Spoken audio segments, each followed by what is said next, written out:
Hi friends, welcome to biology for DSC. ముందుగా అందరికీ నమస్కారం.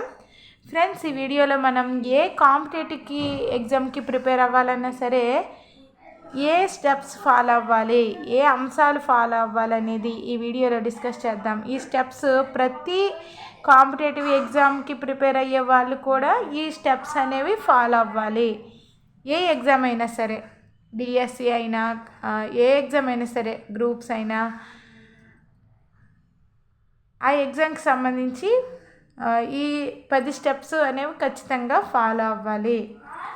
ఫస్ట్ ఏంటి, మనం నిర్ణయం తీసుకోవడం లేదా స్ట్రాంగ్ డెసిషన్ తీసుకోవడం, డెసిషన్ మేకింగ్ అనమాట. అంటే నేను ఈ ఎగ్జామ్కి ప్రిపేర్ అవుతున్నాను అని మన మైండ్లో ఫిక్స్ అవ్వాలి. నేను ఈ ఎగ్జామ్కి ప్రిపేర్ అవుతున్నాను, ఏదేమైనా సరే ఈ ఎగ్జామ్కి ప్రిపేర్ అయ్యి అటెండ్ చేసి తీరుతాను, దీనిలో ఎక్కువ మార్కులు తెచ్చుకోవడమే నాకు లక్ష్యం, దీనిలో సెలెక్ట్ కావడమే నా లక్ష్యం అని ఒక లక్ష్యాన్ని ఏర్పరచుకోవాలి, ఎయిమ్ని ఏర్పరచుకోవాలి. నెక్స్ట్ స్టెప్ ఏంటి, ఆ ఎగ్జామ్ అలా ఫిక్స్ అయితే సరిపోతుందా? ఫిక్స్ అయితే సరిపోతుంది. నెక్స్ట్ స్టెప్ ఏంటి, సిలబస్. ఆ పరీక్షకి ఏ సిలబస్ చదవాలి, ఆ సిలబస్ని మన దగ్గర పెట్టుకోవాలి. ఆ సిలబస్ ఏం చదవాలి, ఆ టాపిక్స్ అన్నీ మన దగ్గర పెట్టుకోవాలి. సిలబస్ దగ్గర పెట్టుకున్న తర్వాత కావాల్సిన బుక్స్, ఎగ్జామ్కి కావాల్సిన బుక్స్ అన్నింటినీ మనం సేకరించుకోవాలి.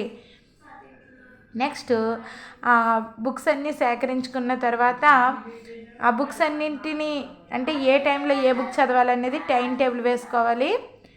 ఆ వేసుకున్న టైం టేబుల్, నెక్స్ట్ స్టెప్ ఏంటి, వేసుకున్న టైం టేబుల్ అనేది అమలు పరుచుకోవడం, అంటే టైం టేబుల్ని ఫాలో అవ్వాలి. నెక్స్ట్ టైం టేబుల్ ఫాలో అవుతూ ఉన్నప్పుడు మనం ఈ సిలబస్ ఉంది కదా, ఆ సిలబస్ అనేది మనకి 2-3 కాపీస్ దగ్గర పెట్టుకోవాలి. ఒక కాపీ తీసుకుని అది మన కంటికి ఎదురుగుండా పెట్టుకోవాలన్నమాట. ఆ సిలబస్ ప్రతిదీ, ఆ సిలబస్లో ఫస్ట్ నుంచి లాస్ట్ వరకు ఈ టాపిక్ చదివేసాం అని టిక్ పెట్టుకుంటూ వెళ్తే, లేదా రౌండ్ అప్ చేసుకుంటూ వెళ్తే ఆ సిలబస్లో ఉన్న ప్రతి టాపిక్ రౌండ్ అప్ అవ్వేసరికి ఆ సిలబస్ అంతా ఒకసారైనా మనకి రివిజన్ అయిపోతుంది. అదేవిధంగా నెక్స్ట్ మరొక సోపానం, అంటే మరొక అంశం ఏంటి గుర్తుపెట్టుకోవాల్సింది, చదవాల్సిన ప్రదేశం. మనం ప్రతిరోజు ఒకే చోట చదవాలనుకుంటున్నాం కదా అని మంచాలెక్కి అలా చదవకూడదు. చదవాల్సిన ప్రదేశం వెలుతురుగా ఉండాలి, వెలుతురు గాలి వచ్చే విధంగా ఉండాలి. మనం అవసరమైతే కొంచెం విశ్రాంతికి వెనక్కి జారబడేలాగా ఉండేలాగా అలా ఉండాలి. అలా అని మంచాల మీద అవి చదవకూడదు, సుఖంగా ఉండేలాగా చదవకూడదు. మనం కొంచెం చదవాల్సిన ప్రదేశం అనేది మరి మనకి వెళ్తే అక్కడ కూర్చుంటే నిద్ర వచ్చేలా ఉండకూడదు అనమాట. మరీ ఫ్యాన్ కింద కూర్చొని చదవకూడదు, కొంచెం దూరంగా, ఫ్యాన్కి మరీ దగ్గరగా కాదు దూరంగా కాదు అలా కూర్చోవాలి. మరి ఫ్యాన్ కింద కూర్చున్న ప్రతిసారి ఆ చల్లని గాలికి మనకి నిద్ర వచ్చేస్తూ ఉంటుంది. కాబట్టి చదవాల్సిన ప్రదేశం కూడా ఇంపార్టెంట్. అదేవిధంగా చదవాల్సిన ప్రదేశంలో మనకి ఎయిమ్కి సంబంధించిన వాక్యాలు ఉంటాయి కదా, సెంటెన్స్ ఉంటాయి కదా, నా ఎయిమ్ ఇది, టు గెట్ ఏ జాబ్, అలా రాసుకోవాలి. నేను టీచర్ జాబ్ అవ్వాలనుకుంటున్నాను అలా రాసుకుని రోజు దాని వంక చూస్తూ ఉండాలి. మన ఇష్టదైవం ఫొటోస్ కూడా పెట్టుకోవచ్చు. ఇష్టదైవం ఫొటోస్ అంటే మనం పుస్తకం దగ్గరికి వెళ్ళే ముందు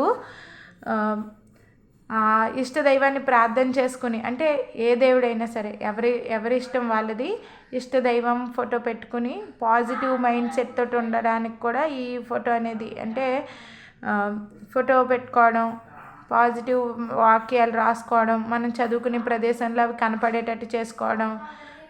ఇంకా డేట్స్ ఉంటాయి కదా, డేట్స్ అంటే ఇప్పుడు మనకి 90 days కౌంట్ డౌన్, ఈ 90 daysని 1 to 90 రాసేసుకుని పేపర్ పైన, ఇంకా ఈరోజు ఫస్ట్ డే అయిపోయింది, ఈరోజు సెకండ్ డే అయిపోయింది, అలా కూడా మనకి పెట్టుకుంటే మనకి మోటివేషన్ వస్తూ ఉంటుంది అనమాట.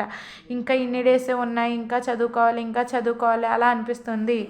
ప్రతిరోజు చదువు దగ్గరికి వెళ్ళాలి. ప్రతిరోజు ఎప్పుడైనా ఒక రోజు మిస్ అయినా మళ్ళీ తర్వాత రోజు కూడా ప్రతిరోజు, అంటే నెక్స్ట్ డే కూడా చదువు దగ్గరికి వెళ్ళాలి.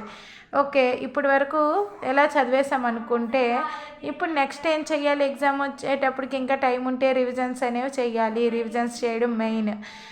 రివిజన్స్ చేసిన తర్వాత మనం ఇంకా ఏం ఫాలో అవ్వాలి, ఈ బుక్స్ అనుకున్నాం కదా, ఈ కావాల్సిన బుక్స్ అవి ప్రిపేర్ అయిన తర్వాత దానికి సంబంధించిన ప్రాక్టీస్ బిట్స్ ఉంటాయి కదా, ఆ ప్రాక్టీస్ బిట్స్ అనేవి చేయాలి.